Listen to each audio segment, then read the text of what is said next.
নরসিংদীতে বিএনপির দুপক্ষের সংঘর্ষে নিহত ১, আহত ৫। সংবাদ প্রচারের জের ধরে হাসপাতাল চত্বরে যমুনা টিভি সাংবাদিকের উপর সন্ত্রাসী হামলা।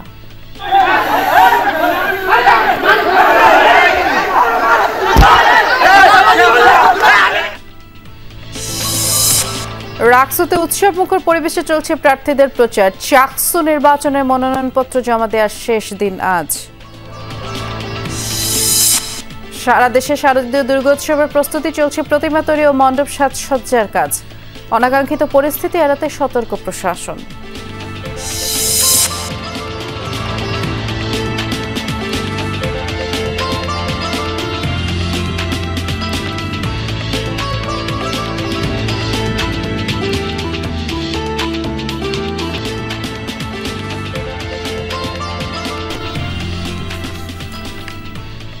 আমন্ত্রণ সংবাদ সারা দেশে নুসরাত বৃষ্টির সাথে আছি। শিরোনামগুলো শুনছিলেন।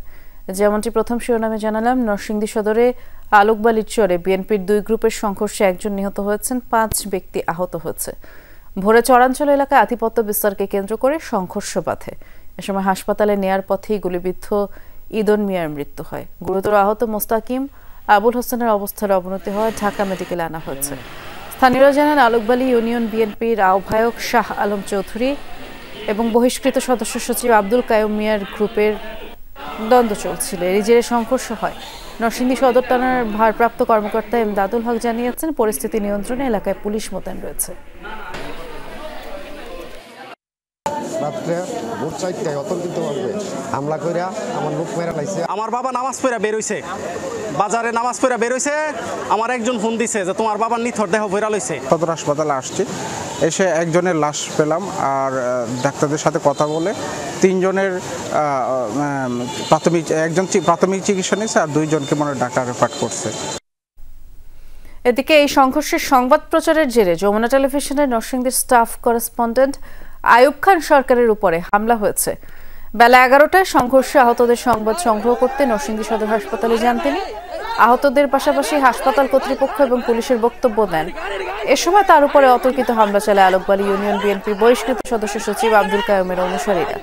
হামলায় শরীরের বিভিন্ন স্থানে তিনি গুরুতর আঘাত পান। বর্তমানে হাসপাতালে চিকিৎসা চলছে তার।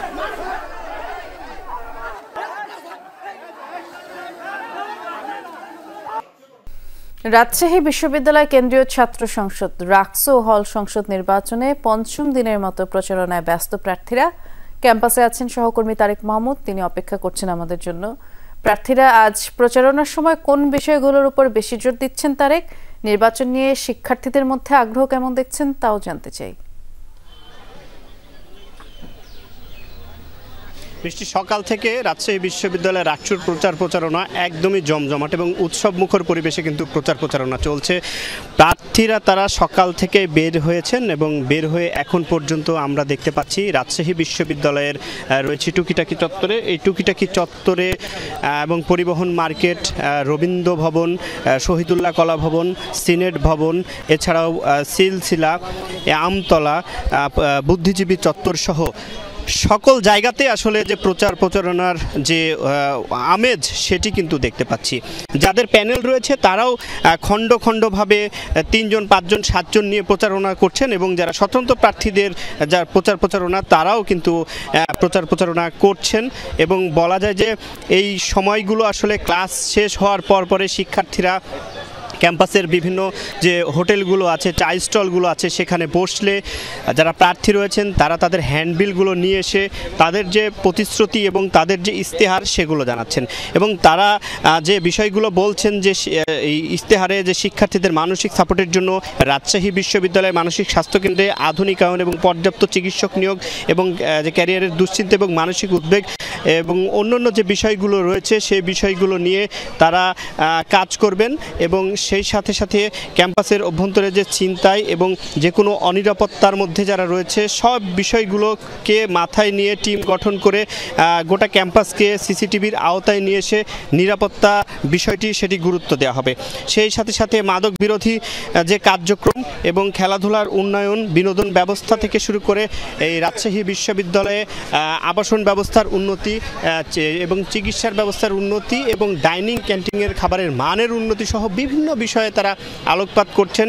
যারা ক্যান্ডিডেট রয়েছে তারা ভোটারদের দ্বারে দ্বারে যাচ্ছেন এবং রাজশাহী বিশ্ববিদ্যালয়কে আরও যুগোপযোগী এবং আধুনিক বিশ্ববিদ্যালয় করার ক্ষেত্রে যে প্রতিশ্রুতি সেটি ব্যক্ত করছেন। বৃষ্টি, ধন্যবাদ তারেক, আমরা অনেক তথ্য আপনার মাধ্যমে পেলাম। এদিকে দর্শক, চট্টগ্রামে মনোনয়নপত্র জমাদানের আজ শেষ দিন। আমাদের সহকর্মী শহীদুল সুমনকে দেখতে পাচ্ছি, তিনি আমাদের জন্য অপেক্ষা করছেন। সুমন, এর আগের ঘন্টা সংবাদে যেমনটি বলছিলেন যে ছাত্রদল সমর্থিত প্যানেল ঘোষণা করবার কথা, সংবাদ সম্মেলন হবার কথা রয়েছে, সে বিষয়ে কি খবর আছে?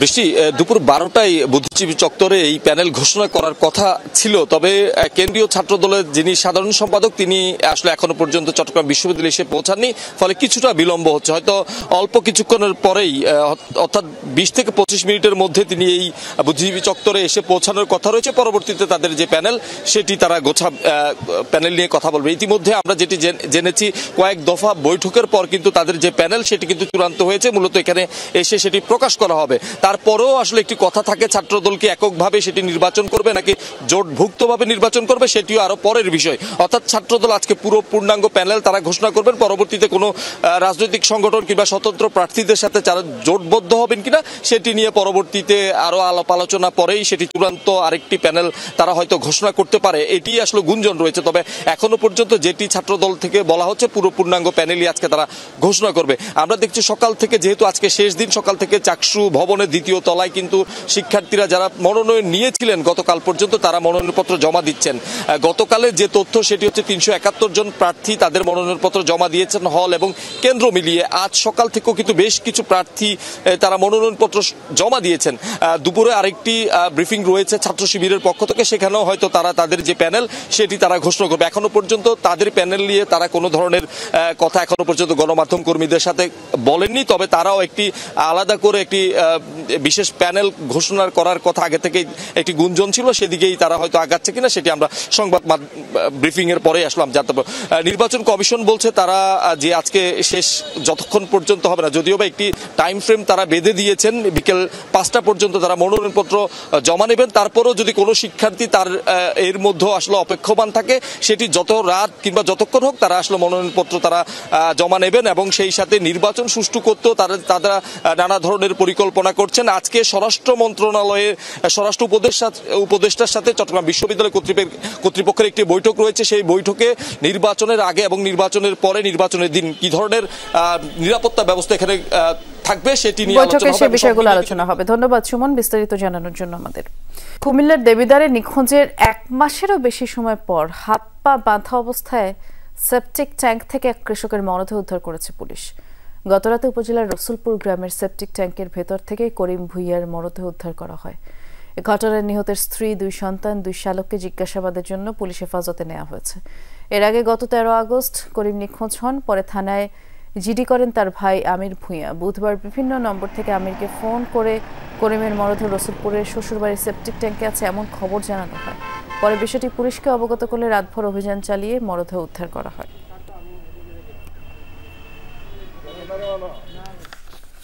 বাগেরহাটের 4টি সংসদীয় আসন পুনর্বহালের দাবিতে আজ তৃতীয় দিনের মতো নির্বাচন অফিসের সামনে অবস্থান কর্মসূচি পালন করছে সর্বদলীয় সম্মিলিত কমিটি। সকাল 9টা থেকে জেলা নির্বাচন অফিসের প্রধান ফটকের সামনে আন্দোলনকারীরা অবস্থান নেন। আসন্ন দুর্গাপূজা পর্যন্ত হরতাল অবরোধের মতো কঠোর কর্মসূচি না দিলেও দাবি আদায় না হওয়া পর্যন্ত অবস্থান কর্মসূচি অব্যাহত থাকবে বলেই জানিয়েছেন আন্দোলনকারীরা। তারা বলছেন, নির্বাচন কমিশন বাগেরহাটের একটি সংসদীয় আসন কমিয়ে জনগণের আশা আকাঙ্ক্ষাকে উপেক্ষা করেছে। যদি 4টি আসন বহাল না রাখা হয় তাহলে লাগাতার অবরোধ, হরতালের হুঁশিয়ারি দেন তারা। বিক্ষোভে বিএনপি, জামায়াত সহ বিভিন্ন রাজনৈতিক দলের নেতাকর্মীদের পাশাপাশি নানা শ্রেণী পেশার মানুষ অংশ নিয়েছে। চট্টগ্রামের কর্ণফুলীতে নিষিদ্ধ ঘোষিত দলের নেতাকর্মীদের বাসা ভাড়া না দিতে পুলিশের পক্ষ থেকে করা মাইকিং নিয়ে নানান আলোচনা চলছে। বুধবার বিকেলে মজ্জারটেক এলাকায় মাইকিং করার একটি ভিডিও সামাজিক যোগাযোগ মাধ্যমে ছড়িয়ে পড়ে। দেখা যায় এক ব্যক্তি সিএনজি চালিত অটোরিকশায় বসে মাইকিং করছেন। কর্ণফুলী এলাকায় নতুন ভাড়াটে এলে তাদের ভোটার আইডি কার্ড সহ অন্যান্য তথ্য থানায় জমা দেওয়ার আহ্বান জানান। এ বিষয়ে সিএমপির উপপুলিশ কমিশনার আমিরুল ইসলাম জানিয়েছেন, মূলত ব্যাচেলরদের বাসা ভাড়া দেওয়ার ক্ষেত্রে সতর্ক থাকার জন্য মাইকিং করা হয়েছিল। তবে প্রথমে ভুলভাবে তা উপস্থাপন হয়, পরবর্তীতে আরেক দফা মাইকিং হয়। আবার সেখানে বলা হয় সকল ভাড়াটিয়াদের থেকে যেন ঠিকভাবে নিবন্ধন ফর্ম নেওয়া হয়। মেসেজটা দিতে একটু ভুল করেছে, হ্যাঁ, পরে আমি ওটা কারেকশন করে দিয়েছি। ওটা ওই যে পরে আবার ওটা ঠিক করে ওরা বলেছে। ওটা আসলে হলো কি, ওই যে যারা বিশেষ করে ওই যে মেস বাড়িতে ভাড়া দেয়, ব্যাচেলরদের ভাড়া দেয়, তাদের বিষয়ে তথ্য দেওয়ার বিষয়ে বলা হয়।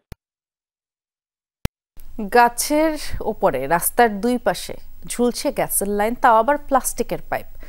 ঝুঁকিপূর্ণ এই পদ্ধতিতেই গ্যাস সংযোগ দেওয়া হয়েছে ঘরবাড়িতে। আর এই চিত্র ব্রাহ্মণবাড়িয়ার এক গ্রামে। তিতাস নদীর কয়েক স্থান থেকে উদ্গীরণ হওয়া গ্যাস ড্রামের মাধ্যমে উত্তোলন করে ব্যবহার করছে স্থানীয়রা। ব্রাহ্মণবাড়িয়ার বাকাইল এখন উড়াল গ্যাসের গ্রাম নামেই পরিচিত।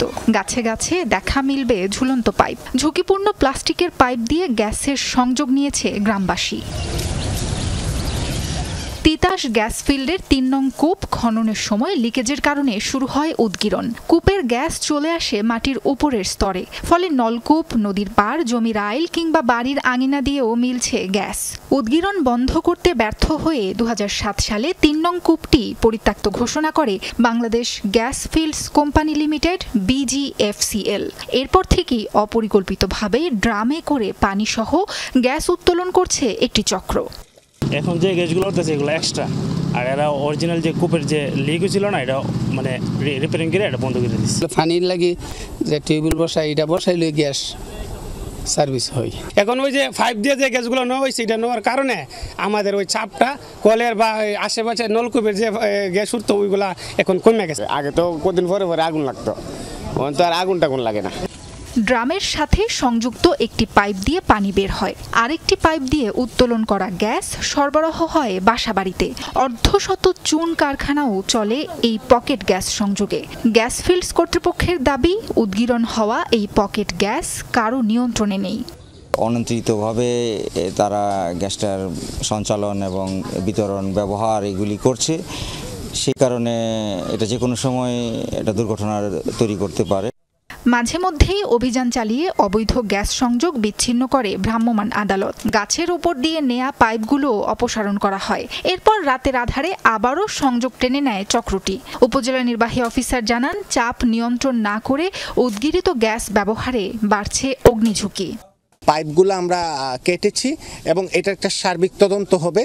যারা এক্সপার্ট আছে তাদের সাথে আমরা বসে আমরা সিদ্ধান্ত নিব যে এই জিনিসটাকে কিভাবে একটা সুষ্ঠু সমাধান করা যায়। এই গ্যাস বাণিজ্য মূলত স্থানীয় রাজনৈতিক নেতাদের হাতেই নিয়ন্ত্রিত হয়।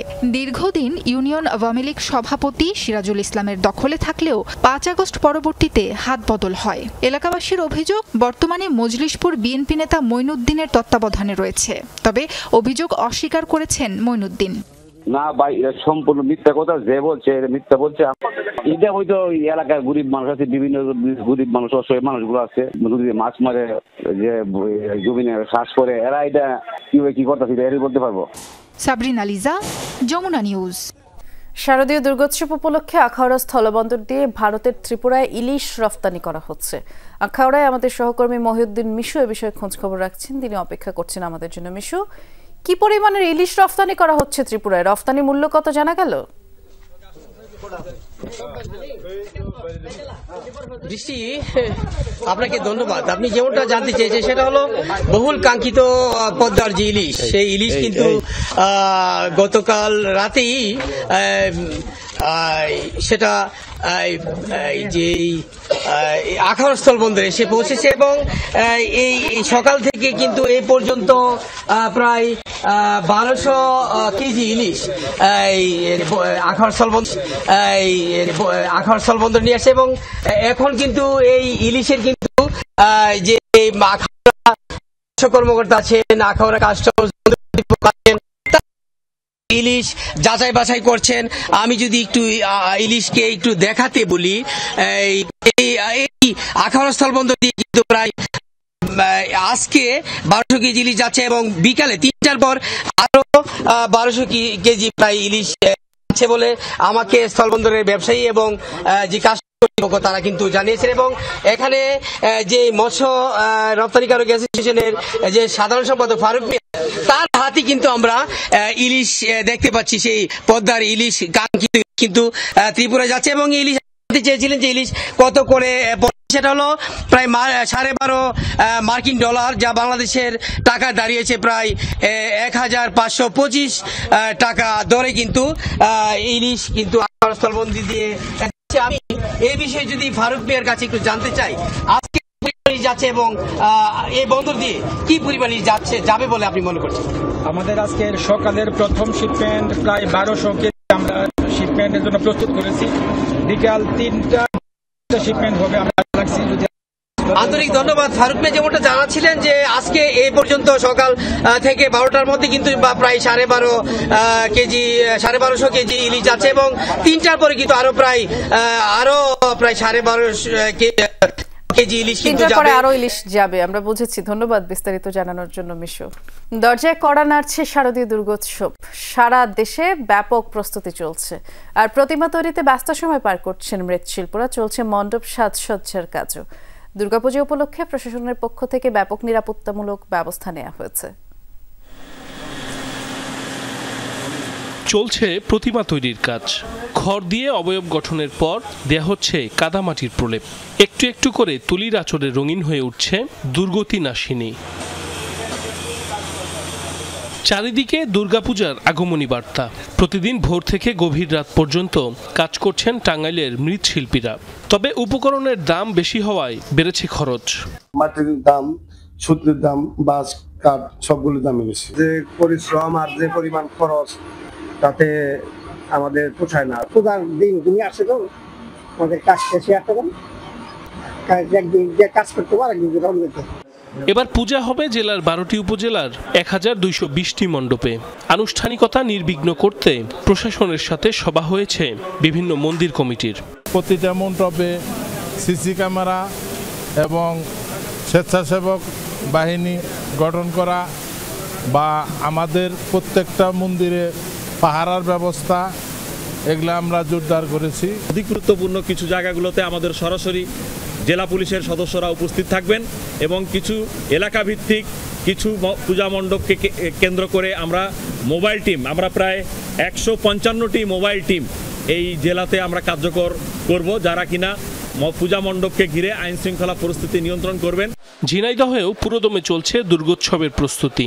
7টি বেড়ে জেলায় এবার পূজা হচ্ছে 442টি মণ্ডপে। নির্বিঘ্নে উদযাপনের আশা সনাতন ধর্মাবলম্বীদের। কোনো অপরাধমূলক কাজ এগুলো ছাড়াই যেন আমরা আমাদের দুর্গা উৎসবটা পালন করতে পারি। যেহেতু আমরা পবিত্রতার পূজা করি, শুচিতার পূজা করি, সেহেতু যেন সারা বাংলাদেশে এই পবিত্রতা এবং শুচিতা বজায় থাকুক।